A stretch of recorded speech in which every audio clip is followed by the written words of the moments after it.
আসসালামু আলাইকুম, আরেকটা নতুন ভিডিও। আপনারা দেখতে পাচ্ছেন x plus one by x equal to, এই যে এত বড় একটা মান, এইটা আজকে আমরা সমাধান করব। লিখতে হবে দেওয়া আছে গিভেন দ্যাট, বা আপনার দেওয়া আছে লিখতে পারেন x plus one by x equal, দেওয়া আছে কত, টু। এখানে কীভাবে করতে হবে আপনাদের, বা লসাগু করে করতে হবে, x square plus one equal to x, বা x square minus two x plus one equal zero পক্ষান্তর করে, বা x minus one by square equal zero. এখান থেকে তো বুঝলাম। তারপরে x minus one equal zero করে পক্ষান্তর করে দিলেই হবে।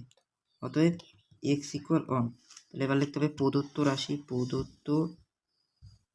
রাশি ইকুয়াল, আমরা প্রদত্ত রাশি equal x to the power 32 plus one by x to the power 32। এখানে ওয়ানের উপর 32 প্লাস ওয়ানের উপরে 32, তাহলে হবে কত, টু। কারণ ওয়ানের উপর যদি আপনি 1000 দ্বারা গুণ করেন তাও ওয়ানে হবে, তাহলে টু।